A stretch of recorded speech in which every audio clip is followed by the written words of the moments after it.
পূজনীয় শ্রীমৎ স্বামী ভূতেশানন্দজি বলতেন যে মায়ের কথা বলতেও আনন্দ, শুনতেও আনন্দ। মায়ের কথা আপনারা অনেকেই পাঠ করেছেন, সেখানে দেখবেন অনেক স্মৃতিকথা রয়েছে। ভক্তরা মায়ের কাছে এসেছেন, নানা রকম প্রসঙ্গ করছেন। তা ঠাকুরের যে কথামৃত আপনারা পড়েছেন, দেখবেন শাস্ত্রের যে কঠিন তত্ত্ব সহজ সরল ভাষায়, সহজ উদাহরণ দিয়ে, নানা রকম গল্প বলে বোঝানোর চেষ্টা করেছেন। মাও ওই তত্ত্বকথা খুব সহজ সরল ভাষায় বলেছেন, কিন্তু ওই সহজ সরল ভাষার মধ্যে অনেক তত্ত্ব নিহিত রয়েছে। আমরা আস্তে আস্তে মায়ের কথা পাঠ করব, একটু বোঝার চেষ্টা করব। স্বামী বাসুদেবানন্দজি, তিনি মায়ের দীক্ষিত সন্ন্যাসী আমাদের মঠে, তিনি তার স্মৃতিকথা লিখছেন। 1915 খ্রিস্টাব্দে জগদ্ধাত্রী পূজার সময় আমরা বাঁকুড়া দুর্ভিক্ষ কেন্দ্র থেকে শ্রী শ্রী মায়ের দর্শনের জন্য জয়রামবাটি যাই। তিনি দুর্ভিক্ষে কাজে ছিলেন, এখন কয়েকজনের সঙ্গে মাকে দর্শন করতে এসেছেন। একদিন মা বসে বসে আমাদের খাওয়াচ্ছেন। মা সন্তানদের খাওয়াতে খুব ভালোবাসতেন, কাছে বসে আরও বেশি করে খাও, এটা খাও, ওটা খাও, নানা রকম সব বলে তিনি খাওয়াতেন। তা তিনি আমাদের বসে বসে খাওয়াচ্ছেন, একজন পরিবেশন করছেন। মা হাসতে হাসতে বলছেন, দেখো ঠাকুর এসেছেন, তাই তাঁর কৃপায় এই সব ছোট ছোট ছেলেদেরও জ্ঞান চোখ খুলে যাচ্ছে। মা হাসতে হাসতে বলছেন। মা জগৎজননী, তিনি জগৎ রচনা করেছেন, তারই মায়া তিনি জগতের জীবকে মুগ্ধ করে রেখেছেন। আবার যে সমস্ত ছেলেরা মায়ার বন্ধন কাটিয়ে মুক্তির পথে এগিয়ে যাচ্ছেন, তাতেও মায়ের খুব আনন্দ। তাই মা হাসতে হাসতে বলছেন, মা জগৎজননী খুব প্রসন্ন হয়েছেন এই ঘটনায়। তিনি বলছেন যে দেখো ঠাকুর এসেছেন, তাই তাঁর কৃপায়, ঠাকুরের কৃপাতে অবতার পুরুষেরা যখন আসেন, তখন তাদের কতকগুলি লক্ষ্য থাকে, জগতের প্রয়োজন থাকে, কতগুলো জগতে এমন ক্রাইসিস তৈরি হয় যেটা সাধারণ মানুষের পক্ষে ও দূর করা সম্ভব হয় না। তা অবতারেরা আসেন, সেই গীতাতেও রয়েছে, ধর্ম স্থাপন করেন, অধর্মের বিনাশ করেন। আর আরও কিছু কাজ থাকে, যারা মোটামুটি উপযুক্ত তাদের তিনি মুক্তির দিকে এগিয়ে দেন। তা এবারে ঠাকুরের বিশেষ কৃপা বইছে। ঠাকুর নিজেই বলেছেন যে মলয় বাতাস বইলে যে গাছের সার আছে চন্দন হয়ে যায়, মাও বলেছেন। তা এই সব ছেলেদের, তা বলেছেন কি, বাঁশ এবং ওই ধরনের কিছু গাছ ছাড়া সব গাছ চন্দন হয়ে যায় মলয় বাতাস বইলে।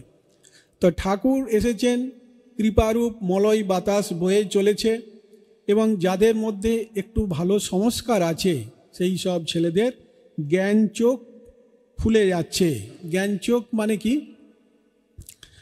যে এই যে জগৎটার মধ্যে কোনটা ভালো কোনটা মন্দ, ভালো বলতে আমাদের জাগতিক যে এই যে ব্যবহারিক জগতের ভালো নয়, আলটিমেট যেটা চরম ভালো, মানে মুক্তির পথে, আধ্যাত্মিক পথে যে এগিয়ে যাওয়া, ব্রহ্মজ্ঞান লাভ করা, মুক্তি লাভ করা, সেই সব বিষয়ে জ্ঞান খুলছে। সত্য মিথ্যা, এই জগতের মধ্যে কোনটা সত্য কোনটা মিথ্যা, ঠাকুর বলছেন যে চিনিতে বালিতে মিশানো আছে, তোমরা বালিটা বাদ দিয়ে চিনিটুকু নাও না, জগতে অনেক গোলমাল আছে, গোলটা ছেড়ে দিয়ে মালটা নাও। তা এখন এই ছেলেদের যে কোনটা নিত্য কোনটা অনিত্য, কিছুদিনের জন্য এগুলো সত্যি চোখে দেখা যাচ্ছে, ইন্দ্রিয় সুখ ইত্যাদি, খুব মনোরম মনে হচ্ছে, কিন্তু পরিণামে সেগুলো ভালো নয়। এই চানাচুর আচার খুব খেতে ভালো, মুখরোচক, কিন্তু বেশি খেলেই গণ্ডগোল পেটের। তো কাজেই এই সব ছেলেদের জ্ঞান চোখ খুলে যাচ্ছে কার? ঠাকুরের কৃপাতে। বাপ মা ফেলে সব চলে এসেছে, কেমন ঠাকুরের কাজ করছে, নইলে ওই সব সংসার কেউ ছাড়তে পারে? সংসার ছাড়তে পারে না। মায়ার এমন আকর্ষণ যে সকলেই ওই বিষয়ের দিকেই যায়। শাস্ত্রে বলেছেন, পরাঞ্চি খান্নি ব্যক্তিনাথ স্বয়ম্ভু তস্মাৎ পরাং পশ্যতি নান্তরাত্মন, মানে আমাদের ইন্দ্রিয়গুলোকে বহির্মুখ করে সৃষ্টি করা হয়েছে, এবং সেই জন্যে চোখ বাইরের জিনিস দেখে, কান বাইরের জিনিস শোনে, ইত্যাদি ইত্যাদি। সেই কিন্তু ভিতরে যে অন্তরাত্মা সেই ভগবান রয়েছেন, সেইটার দিকে কারো নজর নাই। তো সেই জন্যে বলছেন যে এই সব সংসার কি কেউ ছাড়তে পারে? এখন দেখো, আমরাই ওদের আপনার আত্মীয় স্বজন সব পর হয়ে গেছে। আমরাই মানে ঠাকুর মা, এরাই হচ্ছে তাদের আপনার, আর আত্মীয় স্বজন সব পর হয়ে গেছে। এই যখন জ্ঞান হয় না, এখন তাদের জ্ঞান চোখ ফুটেছে, দেখতে পাচ্ছে পরিষ্কার যে এরাই আমাদের আপনার, আত্মীয় স্বজন আপনার নয় কয়েক বছরের জন্য। তারপরে আবার যখন ভাইয়ে ভাইয়ে সম্পত্তি নিয়ে লাটালাট লেগে যায়, বেশি দিন দরকার হয় না। তার কাজেই এইগুলি সবই হচ্ছে কয়েকদিনের জন্য। চিরকালীন যে আমাদের আত্মীয়, সেই আত্মা আমাদের ভিতরে রয়েছেন, এর আগে কত জন্মে রয়েছেন, পরেও থাকবেন। কাজে তিনি সবসময় আমাদের সঙ্গে রয়েছেন, এইটি বোঝা যাচ্ছে। কিন্তু যখন বোঝা যায় না, তখন তো অজ্ঞান অন্ধকারে থাকে। জ্ঞান চোখ যখন ফোটে না, যে অন্ধ চোখ ফুটেনি সে কি অন্ধকার দেখে? তো সেই রকম যখন অন্ধকার দেখে, জ্ঞান চোখ ফুটেনি, তখন এই জগতে বাবা মা আত্মীয় স্বজন এরাই খুব আমার পরম আত্মীয়, এবং নিজের দেহাত্মবোধ, আমি এই শরীরটাই আমি, এই বোধ তো সকলেরই প্রায়। তুমি কেমন আছো? খুব ভালো নেই।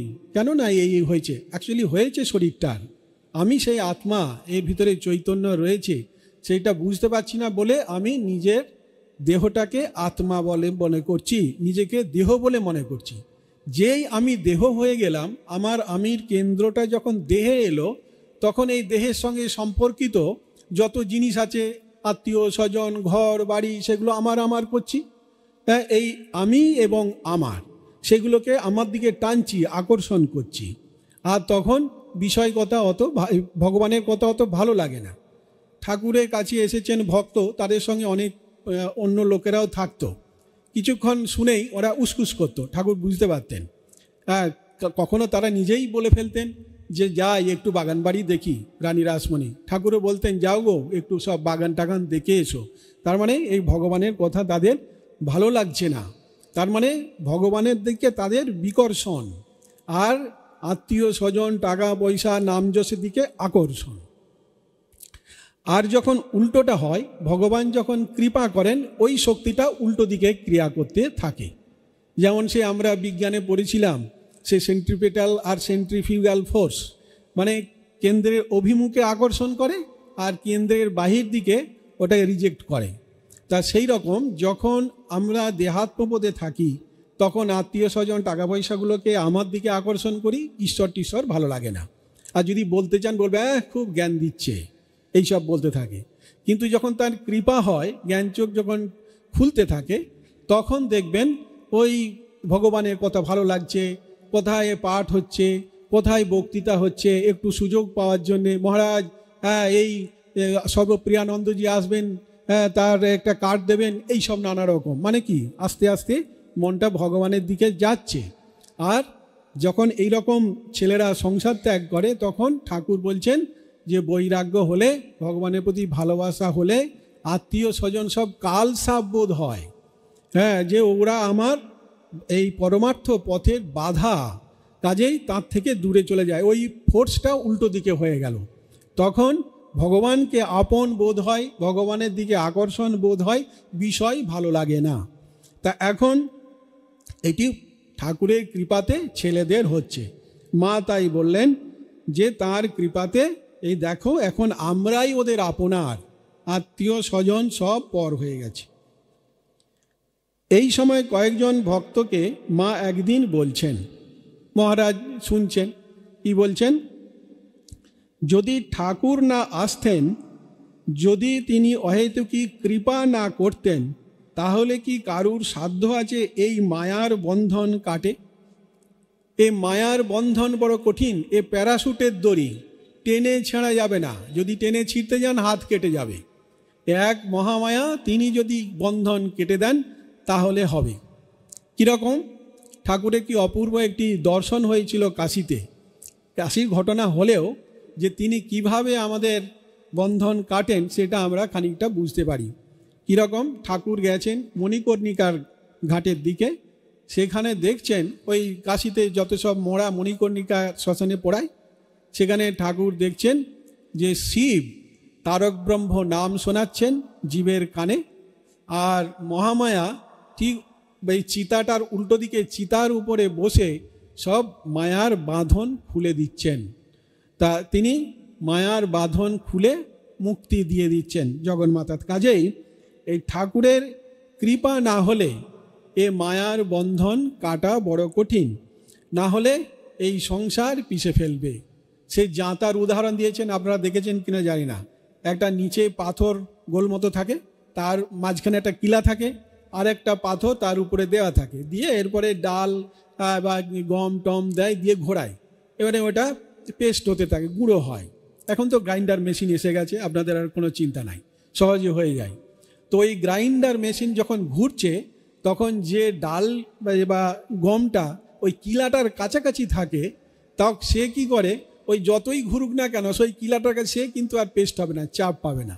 সেই জন্যে যে ভগবানকে ধরে থাকবে তাকে এই সংসার পিষে ফেলতে পারবে না। ছেলেরা যখন একটা খুঁটিকে ধরে বনবন করে ঘুরতে থাকে, তখন যদি হাতটা ছেড়ে যায় সে ছিটকে গিয়ে কোথায় পড়বে তার ঠিক নাই, দাঁত ফাঁত ভাঙবে। কিন্তু যতক্ষণ খুঁটিটাকে ধরে আছে তার পড়ার ভয় নাই। কাজে এখন এই ঠাকুরের অহেতুকী কৃপা, তিনি এই ছেলেদের বন্ধন সব কেটে দিচ্ছেন।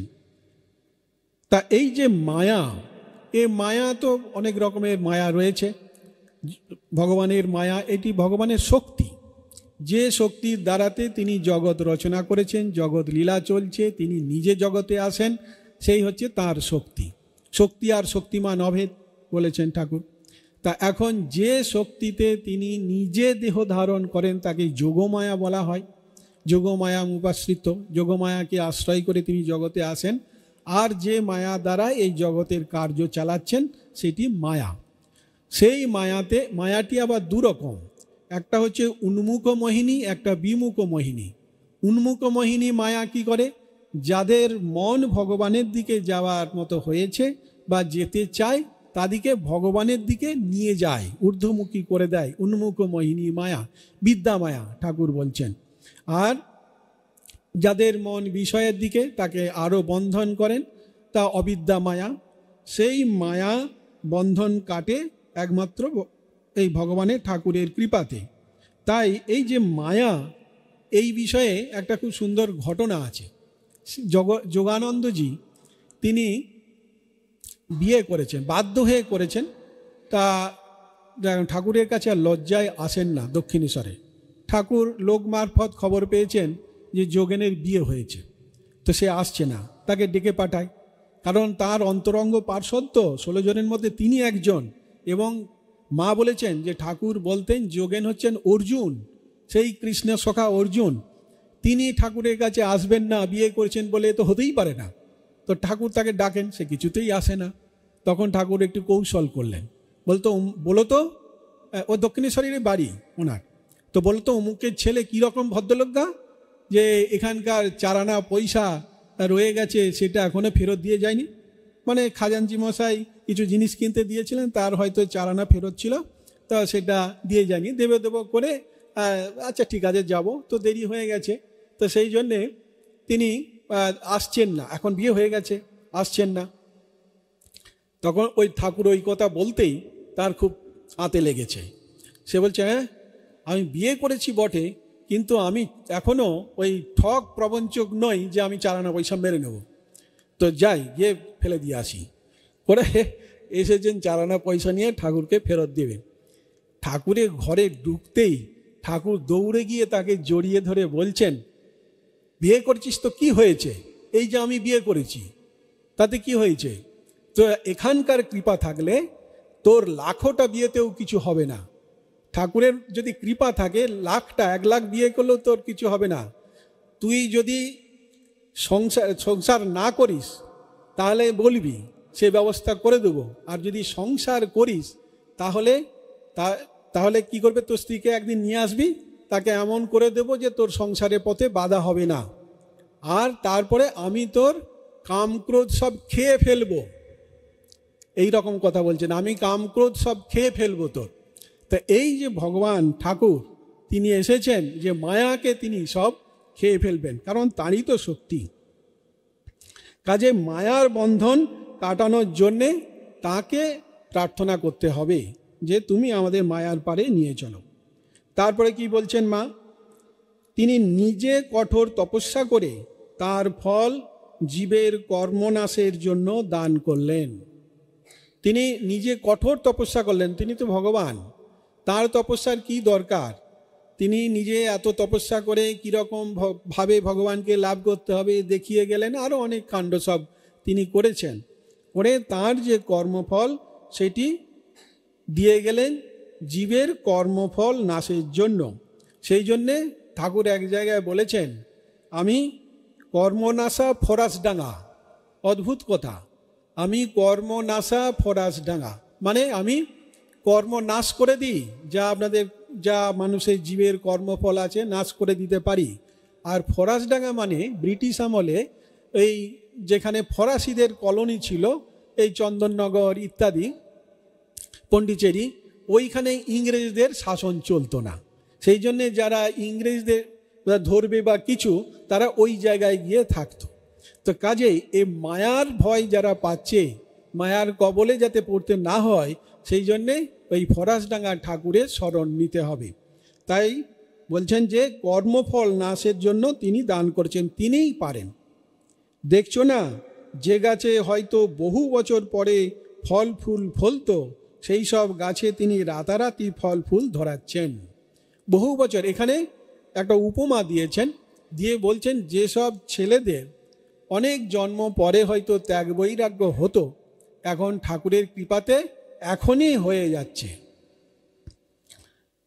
জীবের পাপ গ্রহণ করে তিনি কি কষ্টই না সহ্য করেছেন, সে গলার যন্ত্রণা দেখলে বুঝতে পারতে, কিন্তু লোকের কল্যাণের জন্য কথা বলতে ছাড়তেন না।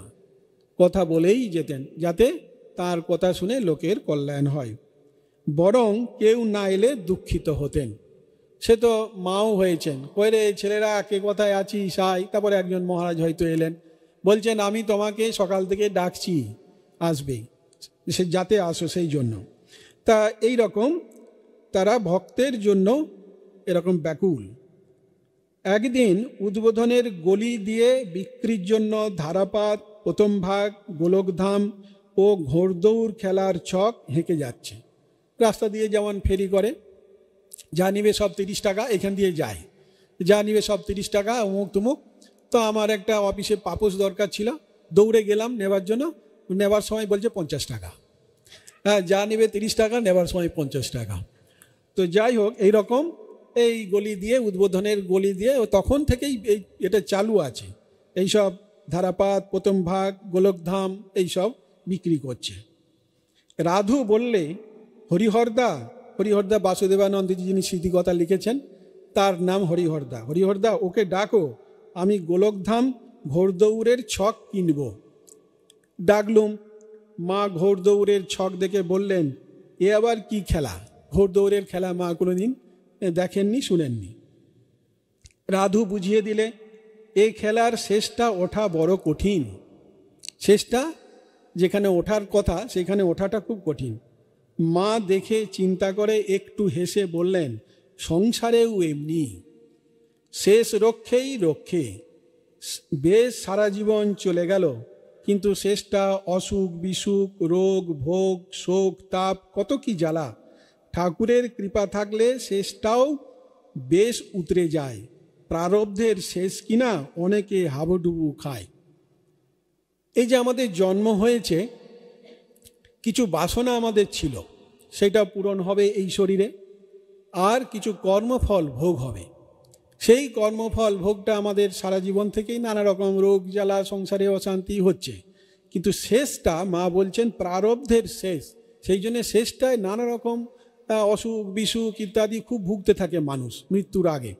তা এই যে প্রারব্ধ, এই প্রারব্ধ, এই যে কর্ম, কর্ম হচ্ছে আমাদের 3 রকমের। একটা হচ্ছে প্রারব্ধ, একটা ঘটমান, আর একটা হচ্ছে সঞ্চিত। প্রারব্ধটা কি? যে এই শরীরে যতদিন আমরা বাঁচব তার মধ্যে এই পরিমাণ কর্মফল আমাদের ভোগ হবে, এবং ওই কর্মফলটা ভোগ করার জন্যেই এই শরীরটা হয়েছে। এবারে কয়েক বছর তো আমাদের জীবন কেটে গেছে, খানিকটা শেষ হয়েছে, আবার কিছুটা বাকিটা প্রারব্ধ রয়ে গেল। আর একটা ঘটমান, যেটা এখন ঘটছে। একটা উদাহরণ দিলে বোঝা যায়। যেমন সেই অর্জুনের রামচন্দ্রের পিঠে তুন থাকে, জানেন, একটা ওই তীর ফির রাখার যে পাত্রটা, ওটাকে তুন বলে। একটা তীর ছুঁড়ে দেওয়া হয়েছে, আর একটা তীর ধনুকে লাগানো হয়েছে ছুঁড়বে বলে, আর কতকগুলো পিঠে আছে। এখন যেটা ছেড়ে দেওয়া হয়েছে ওটা আমাদের হাতে নাই, ওটা গিয়ে লক্ষ্যভেদ করবেই, কাউকে মারবে, যাই হোক করবে। আর যেটা, ওটা হচ্ছে প্রারব্ধ, ওই কর্মফলের জন্য, ওটা হচ্ছে প্রারব্ধ কর্ম, ওইটার জন্য অলরেডি শরীর ধারণ হয়ে গেছে, ও আমাদের হাতে নাই, ওটা ফল ভোগ করতেই হবে। আর যেটা আমার হাতে আছে, আমি যে এখন কর্মটা করছি, সেইটা আমি এই মুহূর্তে করতেও পারি, নাও পারি। ওই তীরটা ধরে ছিলাটা টেনেছে, এখন সেটা ছুঁড়তেও পারে, নাও পারে, ঘটমান। আর সঞ্চিত, যেগুলো এখন ভবিষ্যতের জন্মে আমরা কাজ করব, কর্মফল ভোগ করব, সেগুলো। কাজে এই যে প্রারব্ধ অলরেডি আমরা ওর জন্যে জন্মে গেছি, সেইটা ফল ভোগ করতেই হবে। তাই বলছেন যে প্রারব্ধে শেষ কিনা অনেকে হাবুডুবু খায়। যারা ঠাকুরের শরণ নেয় তিনি তাদের প্রারব্ধ খণ্ডন করে দেন। এই একমাত্র তিনি উপায়, যে তাকে আশ্রয় করবে প্রারব্ধ পর্যন্ত খণ্ডন করে দেবেন। তার কত দয়া, তিনি কপাল মোচন। কপালে আপনার লেখা আছে, তিনি একদম পুরো লেখাটা মুছে তিনি নতুন লেখা লিখে দিতে পারেন, এই ক্ষমতা তার আছে। তবে খুব যাদের প্রারব্ধ খুব বেশি, তাদের একটু টালমাটাল খাইয়ে পরে ভোগ থেমে যায়। যে শেষের দিকে ওই যেমন একটা উদাহরণ আছে, অক্ষয় কুমার সেন পুঁথি লিখেছেন, রামকৃষ্ণ পুঁথি, তাকে ঠাকুর শাঁকচুন্নি বলতেন। একটু দেখতে কেমন ছিলেন, ওই জন্যে শাঁকচুন্নি বলতেন। হ্যাঁ, আবার বসুমতী মাকেও শাঁকচুন্নি বলতেন।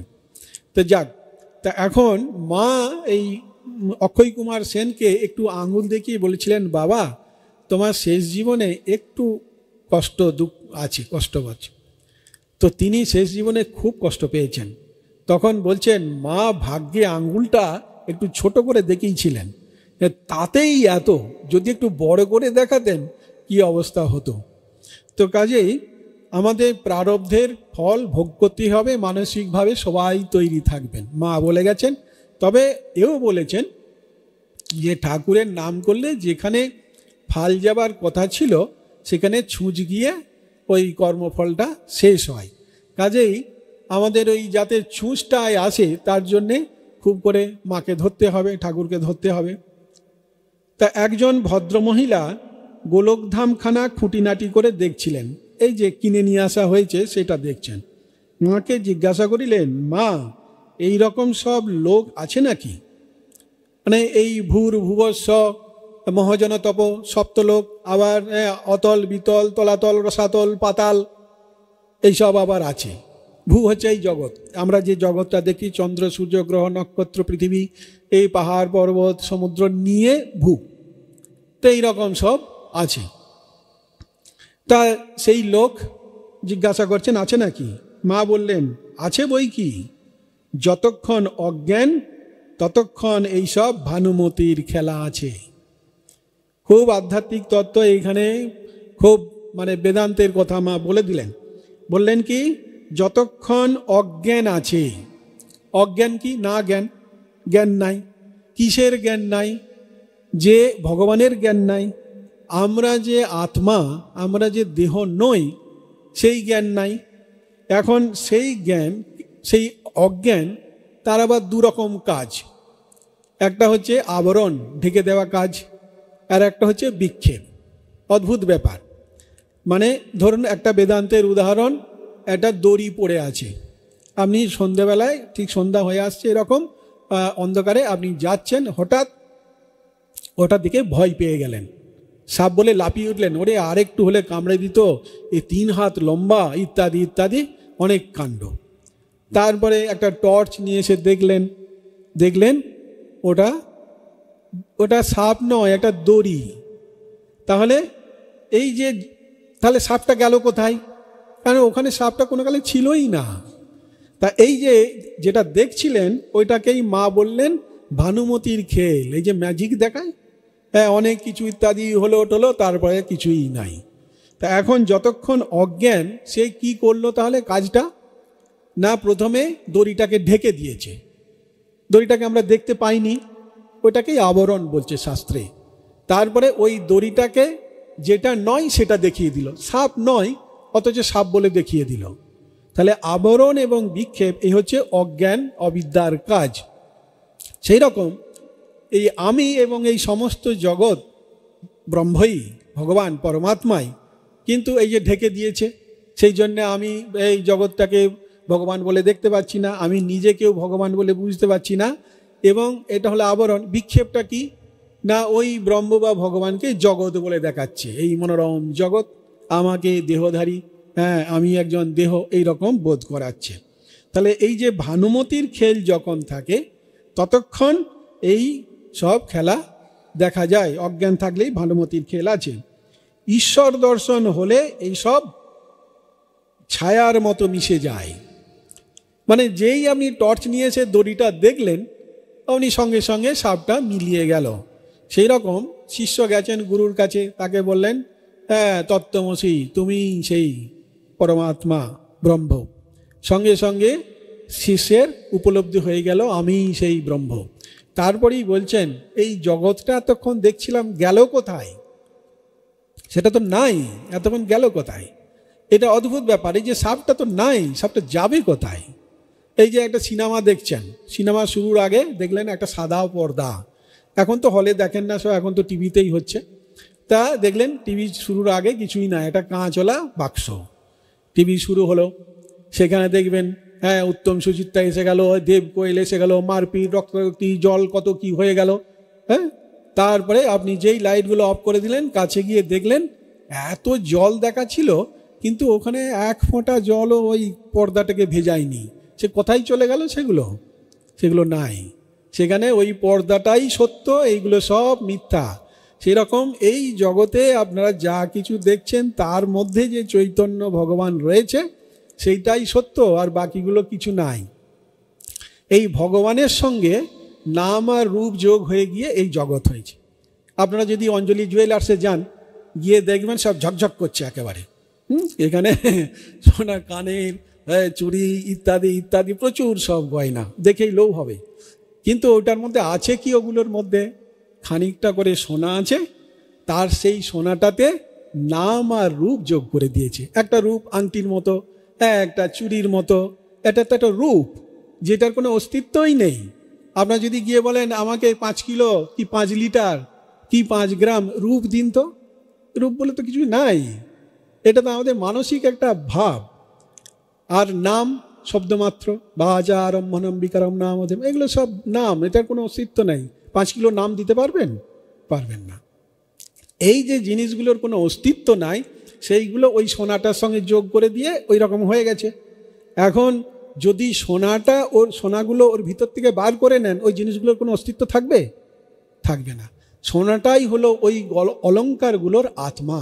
সেই রকম আমাদের ভিতরে যে চৈতন্য আছে, এই যে হাত নাড়ছি, কথা বলছি ইত্যাদি ইত্যাদি, ঠাকুর বলছেন যে আলু পটল লাপাচ্ছে, খুব করে লাপাচ্ছে, ফোটানো হচ্ছে, নিচে জাল দেওয়া হচ্ছে, হ্যাঁ আগুন আছে, আলু পটলগুলো ভাবছে খুব আমরা লাপাচ্ছি। হ্যাঁ, এই যে সংসারে দেখবেন আমরা এই করেছি, ও বলছে এই করেছি, তুই কি করেছিস, ওই করেছি, এইসব করছে। তো সেই রকম যেই আগুনটাকে সরিয়ে নেওয়া হবে, তখন আলু পটলগুলো আর লাপাতে পারবে না, কারণ যার শক্তিতে লাপাচ্ছিল সে সরে গেছে।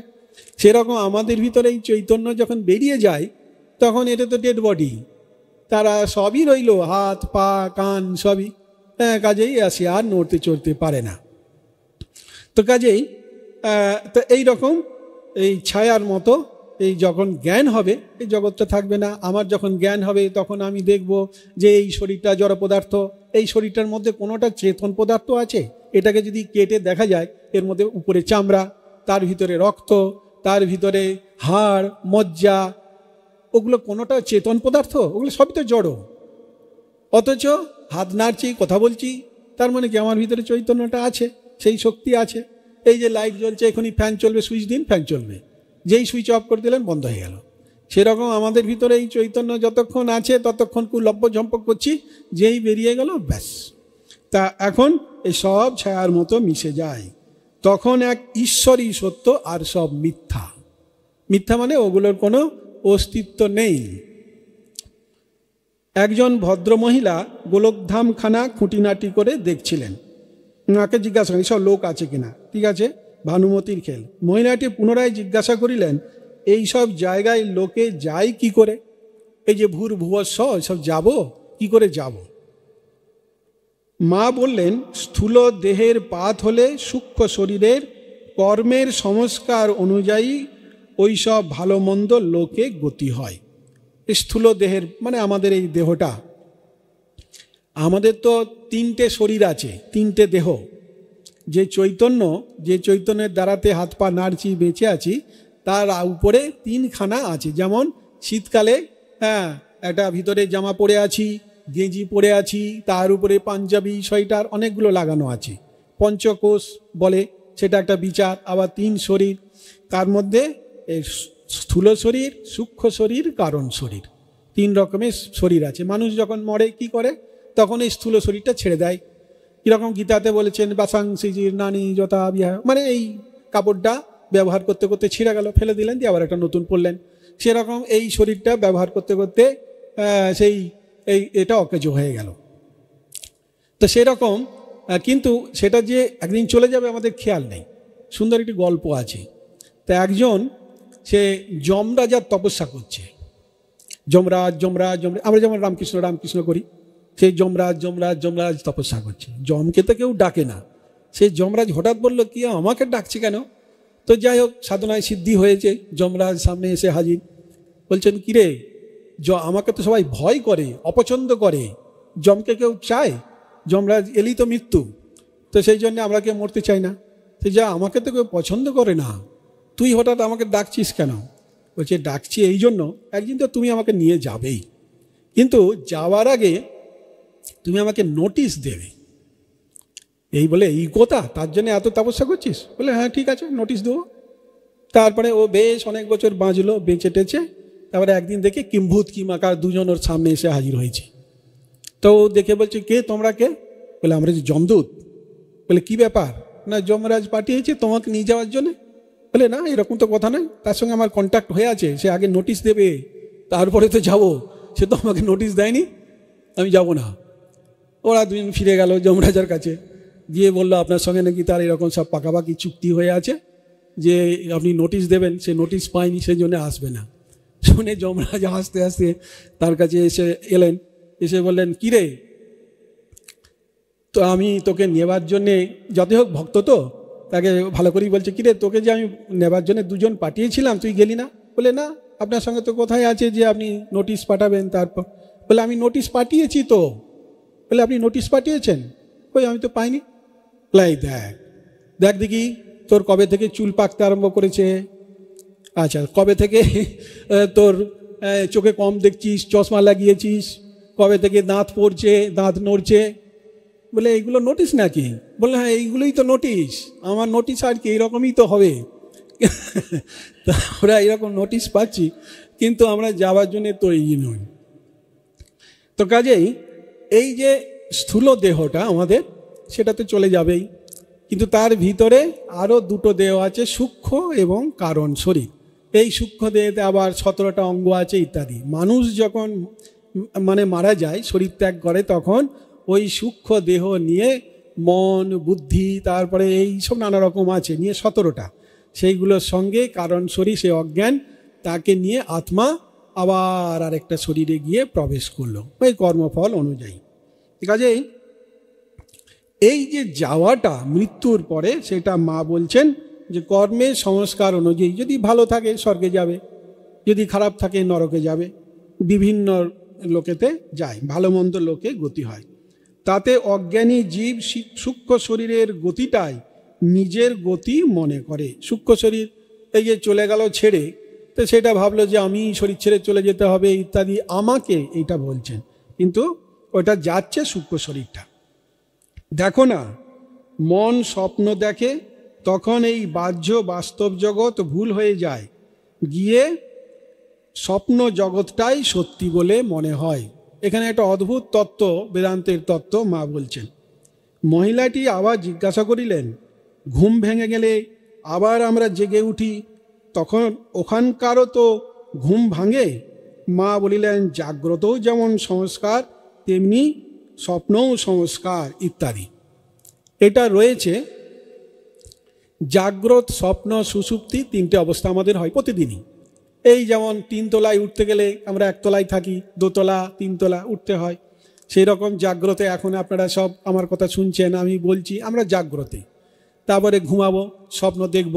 হ্যাঁ, দেখবেন হয়তো পুরীতে বেড়াতে গেছেন, হ্যাঁ, সেখানে সেই বিকালে ঝালমুড়ি খাচ্ছেন, পাখি উড়ছে, কত কী কাণ্ড হচ্ছে দেখছেন। তারপরে আবার কিছুক্ষণ পরে দেখবেন আর স্বপ্ন ফপ্ন দেখলেন না, চলে এলেন, আবার হঠাৎ ঘুম ভেঙে গেল। তাহলে এই যখন হঠাৎ ঘুম ভেঙে গেল স্বপ্ন দেখতে দেখতে, তখন তো দেখলেন আমার কাছে ঝালমুড়িও নাই, আর আমার কাছে সেই পুরিও নাই, কিছুই নাই। তার মানে কি, আপনি তো নিজের ঘরে তখন শুয়ে আছেন, তাহলে ওইগুলো মিথ্যা হয়ে গেল। আবার যখন আপনি স্বপ্ন দেখছিলেন তখন এখানকার কথা আপনার মনে নাই, তাহলে এইটা মিথ্যা হয়ে গেল। সত্য হচ্ছে ত্রিকালাবাধিত, যা সেইটাই সত্য। 3 কালেতে যেটা থাকে সেটাই থাকবে, সেটা হচ্ছে সত্য। এই যেমন বর্তমানে আমি আছি, আমি স্বপ্ন দেখছিলাম, আমি এমন ঘুমিয়েছি, সুষুপ্তি, আমি কিছুই জানতে পারিনি, তাহলে আমিটা রয়েছে, চৈতন্য কিন্তু ওখানে রয়েছে, মনটাও সুষুপ্তিতে কাজ করে না, সেই জন্য আমি কিছু জানতে পারিনি। তাহলে এই যে একটাকে দিয়ে আরেকটাকে খণ্ডন করছেন, যেটা 3 কালেতে থাকছে না সেটা অনিত্য, সত্য নয়, মিথ্যা। তাহলে আমি যখন স্বপ্ন দেখছি তখন জগৎটা, আমার এই জগৎটা নাই, দেখছি না, তাহলে এটা মিথ্যা হয়ে গেল। আবার যখন স্বপ্ন থেকে আমি জাগ্রতে এসে গেলাম তখন স্বপ্নটা মিথ্যা। আবার যখন সুষুপ্তিতে যাই তখন জাগ্রত দেখতে পাই না, গভীর নিদ্রা, তো তখন জাগ্রত নাই, স্বপ্নও নাই, তাহলে জাগ্রত স্বপ্ন মিথ্যা হয়ে গেল। এই জাগ্রত স্বপ্ন তিনটেই মিথ্যা। এই যে মান্ডুক্য কারিকা গৌড়পাদ, তিনি এই শঙ্করাচার্যের গুরু গোবিন্দপাদ, তার গুরু হচ্ছেন এই গৌড়পাদ, গোবিন্দপাদ গৌড়পাদ। তিনি এই অজাতবাদ, মানে জন্মই হয়নি, এই জগৎ সৃষ্টিই হয়নি, আমরা এটা ওই মরীচিকার মতো মরুভূমিতে সুন্দর জল, ঢেউ হচ্ছে ইত্যাদি সব দেখা যায়, কিন্তু আপনি এগিয়ে যাবেন দেখবেন জল নাই, কিছুই নাই, মরীচিকা। তা তাই বললেন যে এই একদিন এই সব অনিত্য সবটাই চলে যাবেন। মা বললেন। ভদ্রমহিলা জিজ্ঞাসা করিলেন, সংস্কার যদি ক্ষয় হয় তবে আবার জন্ম হয় কেন? সংস্কার তো চলে যাবে, তাহলে আবার মানুষের জন্ম হচ্ছে কেন? মা বলিলেন, সংস্কার কি সজাগা? অনন্ত জীবনের অনন্ত সংস্কার তোলা রয়েছে। অনন্ত জীবন আমাদের বলছেন যে কত, মা এখানে অনন্ত বলেছেন, শাস্ত্র বলেছেন যে 84 লক্ষ জন্মের পরে নাকি মানুষ হয়। তার আগে কীট পতঙ্গ, গাছপালা, পশু পাখি, হাবজা গবজা কত রকম সব হয়ে তারপরে আমরা আস্তে আস্তে তারপরে মানুষ হয়েছি। তা সেই সব সংস্কার তো রয়েছে। এখন সংস্কারটা কি? সংস্কারটা একটু বুঝতে হবে। সংস্কারটা হচ্ছে যে স্বামীজি বলছেন, কোনো পুকুরে একটা আপনি ঢিল ফেললেন, পাথর ছুঁড়লেন, ঢেউ হলো, তারপরে ঢেউটা আস্তে আস্তে মিলিয়ে গেল। তা এখন আমাদের মনের মধ্যে কোনো একটা, শেষ করব, তা এই মনের মধ্যে কোনো কিছু একটা চিন্তার উদ্ভব হলো, কোনো একটা বিষয় ঘটনা ঘটলো বা কোনো কিছু মনে পড়লো, তখন আমাদের মনে একটা তরঙ্গ উঠলো ওই বিষয়ে। তা এখন পুকুরের যে ঢেউটা সেটা মিলিয়ে যায়, কিন্তু আমাদের মনের ঢেউটা যে মিলিয়ে গেল তা নয়, ওইটা আস্তে আস্তে সূক্ষ্ম হতে হতে মনের নিচেই সেখানে গিয়ে জমা হতে থাকে। যেমন যদি দেখেন যে কোনো পুকুরের পাড়ে অনেক গাছ আছে, গাছের পাতা পড়ছে, সেটা গিয়ে নিচে জমে যায়, গিয়ে ওখানে পাঁক তৈরি হয়। তো সেই রকম আমরা খারাপ ভালো হাজার রকমের চিন্তা আমরা করছি সারাদিন, করে আমরা এর আগের জন্মেও করেছি, সেই চিন্তা সূক্ষ্ম আকারে আমাদের মনের মধ্যে জমে আছে, অন্তঃকরণে রয়েছে। যেখানে জমে থাকে স্টোর হাউস, সেটাকে বলা হয় চিত্ত। এবং যেখানে তরঙ্গটা হচ্ছে, নানা রকমের চিন্তা করছি, সেটাকে বলা হয় মন। এবং ওখান থেকে যখন আমাদের আমি ধ্বনিটা আসে, তখন সেটাকে বলা হচ্ছে অহংকার। আবার যখন আমরা এটা ভালো এটা মন্দ ইত্যাদি বিবেচনা করি, তখন তাকে বলে বুদ্ধি। মন, বুদ্ধি, চিত্ত, অহংকার আমাদের অন্তঃকরণেরই ব্যাপার। তা এখন ওই পুকুরে যদি খুব ওই রকম পাতা থাকে, ওটা পচে যায়, পচে গিয়ে ওখান থেকে বুদবুদ উঠতে থাকে। যেই বুদবুদ উঠবে, আবার জলের লেভেলে আবার তরঙ্গ তৈরি হয়, আবার আস্তে আস্তে মিলিয়ে যায়। সেই রকম আমাদের ভিতরে খারাপ ভালো নানা রকমের সংস্কার রয়েছে। আপনি হয়তো চুপ করে হয়তো বসে আছেন, কি জপ ধ্যান করার চেষ্টা করছেন, সেই সময় দেখবেন আপনি অনেক দিন কোনো বিষয়টাই চিন্তা করেনি, হঠাৎ মনের মধ্যে এসে গেল। আপনি চেষ্টাই করলেন না, এসে গেল। কোথা থেকে এলো? না, আমাদের ওই স্টোর হাউস চিত্তে ওখানে জমা আছে, ওইখান থেকে বুদবুদ উঠছে, কামনা বাসনা নানা রকমের ভালো মন্দ সব আসছে। এইটা হচ্ছে সংস্কার। ওই আমাদের ওই সংস্কার মনের মধ্যে রয়েছে। সেইটা আবার বলছেন, মা বলছেন, সমাজ কি সজাগা? তা একদল গেল তো একদল আসেই, রক্তবীজের বংশ। রক্তবীজ চণ্ডীতে রয়েছে, মা দুর্গা সেই রক্তবীজকে কাটছে, তার থেকে যত ফোঁটা রক্ত পড়ছে আবার ওই রকম ওষুধ তৈরি হচ্ছে। তখন কালীকে বলল, হ্যাঁ, যে তুমি জীব বিস্তার করো, করে তার জীবের উপরে কাটে, তার জীবের উপরে রক্ত পড়ে, একজন ওষুধ তৈরি হয়, মা কালী গিলে ফেলে। এই করে রক্তবীজ মেরেছিলেন। কিন্তু আমাদের এই যে নানা রকম কামনা বাসনা ইত্যাদি সংস্কার, একে মারা বড় কঠিন।